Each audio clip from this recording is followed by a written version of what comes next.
Here is going to be Rob Morse. He's a co-host of the Plight Society podcast. He's a writer, he's an author, and he's someone I really look up to in the 2A community, and I learn a ton from Rob. Thank you. Thank you. Thank you. By the way, how long would you like us to talk? Yeah, don't ever do that. Thank you. An engineer always needs constraints. Otherwise, they'll spend all your money and time. Amen. See, someone has been there. The title of this is It's Up to You. I'd like you to look around. We're not very pretty, but we're dedicated and we're here. Think of all the people who have the right to concealed carry, and they're going, I wish that right were broadly supported. Right. Yep. You're here. I want to say thank you. I'm also sorry that you're here. I'm sorry.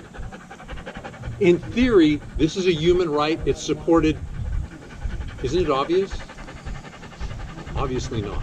Isn't it broadly supported by people who say they support human rights? Obviously not. You're preachers. You're carrying the good news that rich or poor, strong or weak, you have the right to defend your life. And we should act with offense at anyone who tells you otherwise. Think of what the argument often is.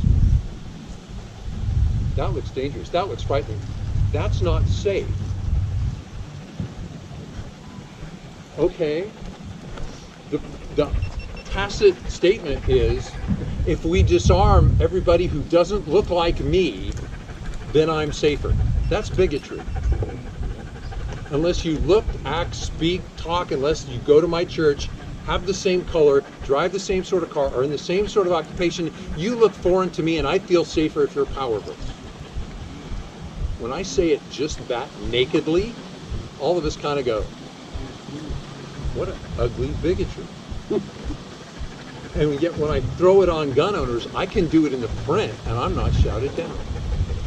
I can do it on national news. And because I smile and I dress well when I say it, thousands of people nod and go, yeah, I guess gun owners are dangerous. Wow, do we have some missionary work to do? That turned over, I got to go from the shopping list to what I was going to talk about. What we have a hard time saying, and I'm so glad that someone brought up a frequently asked questions list, is that what you're doing, being advocates, not for the politicians to have protection, but for the young kid who just moved into a pretty crappy apartment in a dangerous part of town, and he and his brother and sister who are just piling into a place to make rent, they have the right to defend themselves. You know, in front of the police chief, they look a lot more like the problem than the solution. But they have human rights even when they're not driving a nice car behind a gated community and making political contributions.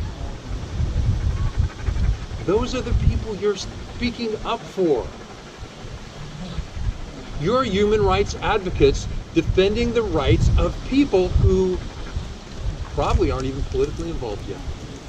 They're way too busy wrapped up in scraping things together. If you're a single mom trying to make ends meet, gosh, is it hard to find time to get to Tallahassee and stand up in front of a committee and say, hey, remember me? I need that too. And unfortunately, for many of them, the time they will find out that they need this right, and how many people here are firearms instructors? I expected a few more. How many of you have taken friends out who said, you know, I think I need to learn about a gun? Right. So you're ambassadors, even if reluctant, you're ambassadors to your neighbors, even if you're not hanging out a shingle and doing it for pretty much nothing an hour. By the way, you and the firearms instructors are probably getting paid about the same. Those people who maybe had a break-in, might have had a sexual assault, maybe a physical assault, maybe they were robbed, their car was broken into, and all of a sudden their security feels violated, and you say, we've been here all along, I'm so sorry we had to meet under these circumstances. You're welcome. And you probably don't care whether they're black, yellow, green, blue, pink, what buttons are on their shirt. Don't care. If you want to defend yourself, I'm there for you. Thank you. Now, I became an instructor for those guys because when my neighbor, has a break-in and goes, I hear you're a gun guy. I think I have to be too. I'm sorry. And I became an instructor, not to lose money slowly as an instructor, but to be able to teach my neighbor with a consistent set of instructions and the confidence that what I'm teaching them is the same thing they'll hear later when they go on and take advanced training. I'm an ambassador. Hi, when you want to follow this up, and you do, I'm your gateway drug to the gun community. So are you. You're an irreplaceable gateway drug because to someone who's not in our tribe, that gun store and gun range is a pretty foreign place.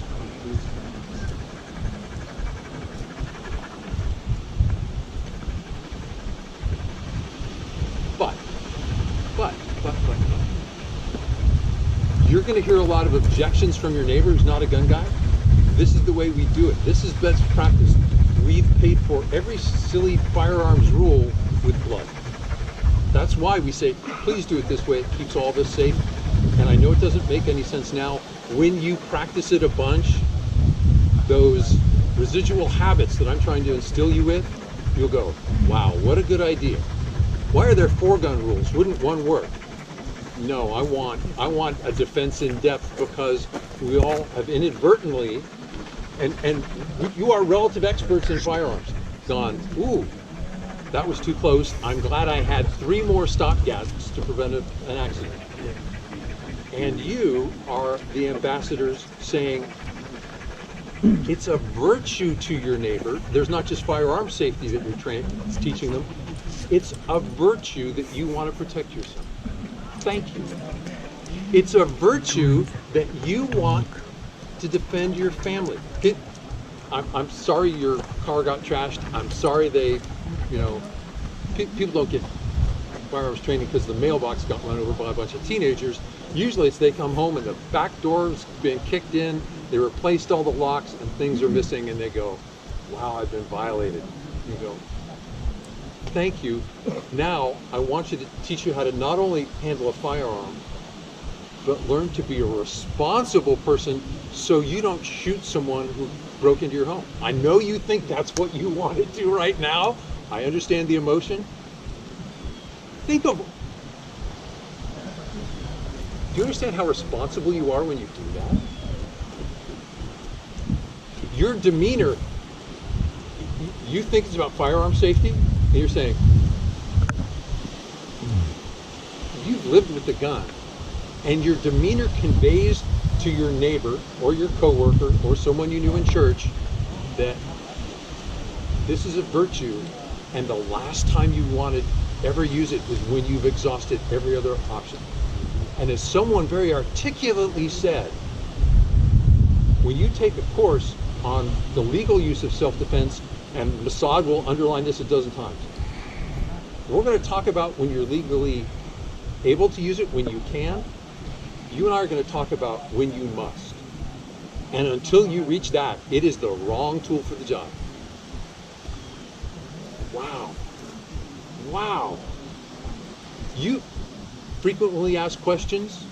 You might want to say, make the distinction between when you can use self-defense and when you must. I have this little snack food of a podcast. I used to try and keep it under 15 minutes, in one ear, out the other. I guarantee I don't have the attention of my audience. They're listening to me while they're doing dishes, while they're driving to and from. So speak slowly, say it twice. It's called Self-Defense Gun Stories, and it talks about the articles you read in your local paper, underline local, where a merchant defended themselves, where a single mom chased somebody out of her apartment with a firearm, and she didn't get knocked down by 3 guys. By the way, the average number, and I'm still struggling for the citation. Thieves don't fight fair. Why do they kick in your front door or your back door during the middle of the day? Because most of us are at work. If they run into you, even then there's typically more of them than there are of us. We all remember the great Glock commercial, thank you, Gunny, where, and it's because we're all laughing. The guy breaks into a store and it's a diner and it's like a cop convention, and we're all going, oops, wrong diner, right? Happens sometimes, not very often. It's so memorable that we remember when a couple walks out of a diner, sees someone being robbed in the parking lot, and this couple goes, I guess we're the only one that are going to help. They separate 2-on-1. Usually it's the other way. Criminals, and is again, frequently asked questions. Criminals will choose the time and place of an attack and will notify us, not at the last minute, but at the last second that we've been volunteered to defend ourselves. So you're explaining to your neighbor that this is a virtue that they're learning, responsible defense of those they love.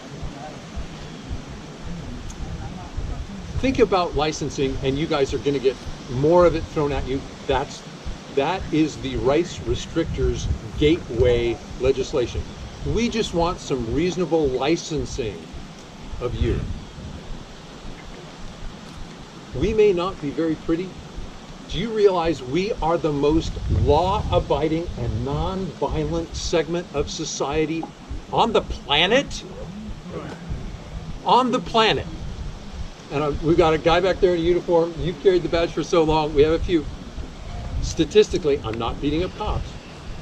When you chase the statistical tail way down toward the end, we are a few percentage points more law-abiding than law enforcement.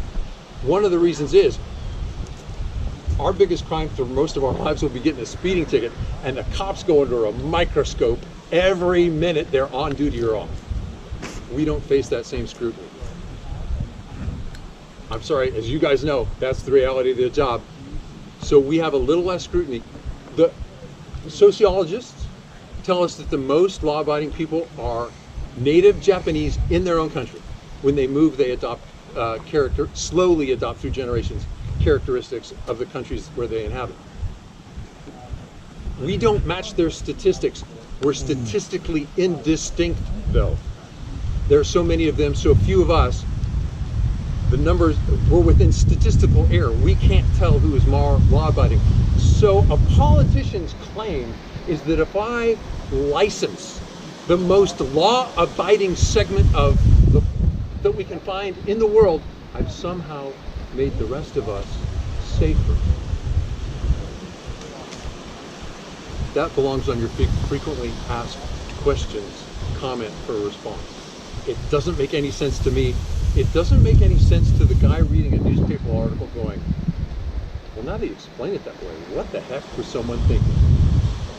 They were thinking that nobody reads past the headlines. It was a good talking point to say, I think people with a lethal weapon should be licensed. You understand, except in most states, you can own a gun without a license, you can't carry it in public. And yet you and I have no qualms about entering someone's home. They may have, in my case and in your case, you visit your friends, they're probably gun owners. You can drive a car on private property without a license. Ask any farm kid, he'll tell you he's probably been doing it since he was 12. Yep. Inside joke, I'm now from Louisiana. I fled California, I'm a refugee. Because we had so many farm kids driving these huge rice trucks, looks like a semi-tractor trailer with Tundra tires.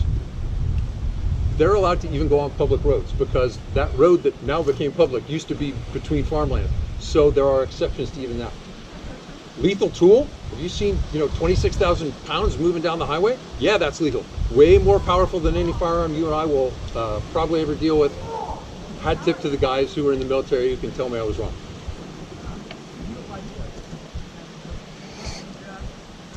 The way I'm standing in front of you is circuitous.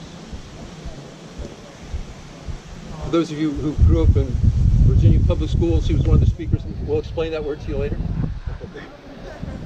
I volunteered for political campaigns. Then, and because of my background, the legislator said, tell me about the Second Amendment and why citizens should have it. And they were Republican. The reason we need Democrats here desperately is that if they're involved in political campaigns, when they're making phone calls to fellow Democrats, wearing a Florida Carry shirt, wearing an NRA hat, the trash talk that the Democrats throw at you and I as legal gun owners and the NRA would get toned down. Because then they're talking about not somebody who's other than them, but a fellow Democrat.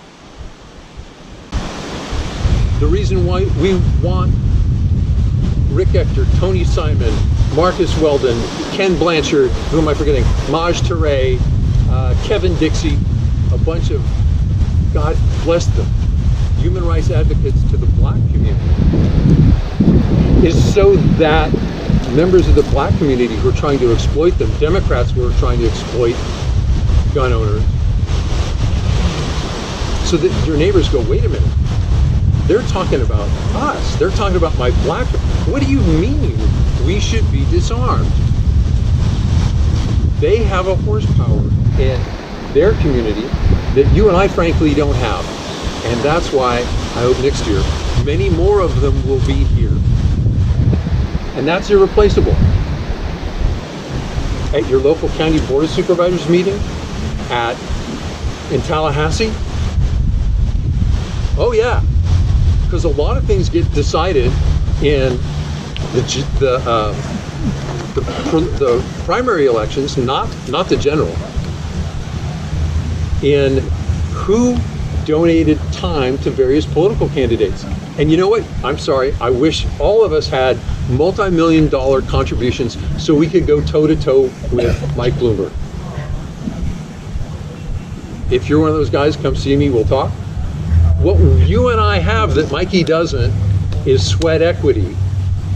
And that means we have to go help people run for office.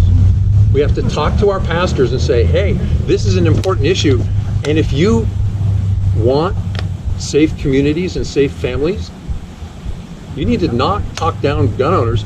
We need to promote it, because the people who need it the most are the poor. The least among us are not getting the fastest police protection.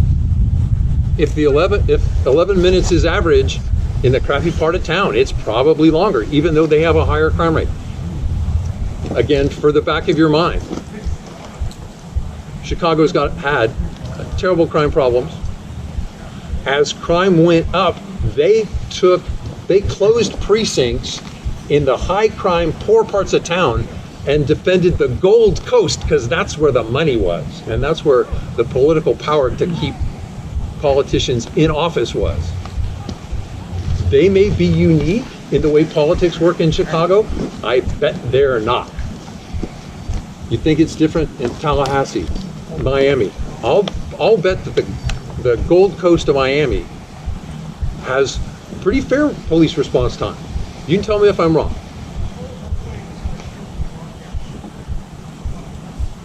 So it's up to you. When the bill finally makes it to vote and you make the phone call is a little late. You guys have tremendous horsepower now. Use it. What was the comment? Luck is the residual of tons of previous effort. If you want to be lucky, put in the sweat equity before, right? Your students. If you want to look good, you look good by putting in the work ahead of time. You want to pass Massad's MAG 20, the range portion, do the practice, and then it's easy. If you don't, it's hard. If you guys put in the practice now, and you're helping them, good grief. Do you suffer from having too many volunteers in Florida, Carrie? No. Right. You're here, spread the gospel, and if you do your homework, you can make the change before you have to make that panicked phone call to Tallahassee. Don't do this to me, because you'll convince them ahead of time, so that they know ahead of time, no, I don't want to do that to my constituents. I don't know how we're doing for time. If you want to do Q&A. We're going to do that at the end. Okay, I am a co-host on the Polite Society podcast. It used to be called Politics and Guns. If you go up to the guys who are at SHOT Show or the NRA show behind the booth and say, hi, I'm with Politics and Guns, as soon as they hear the word politics, you would swear I said taxation and venereal disease. It's called Polite Society. It's still Politics and Guns. I do, as I mentioned, self-defense gun stories. I write in Ammo Land. I'm on Bill Frady's Lock and Load radio program. And now I get to post my stuff on Full 30. I have a little blog called Slow Facts. Thank you. It's been fascinating to talk to you just last night. We can talk more later in the day. And Q&A sounds like it'll be fun. Okay.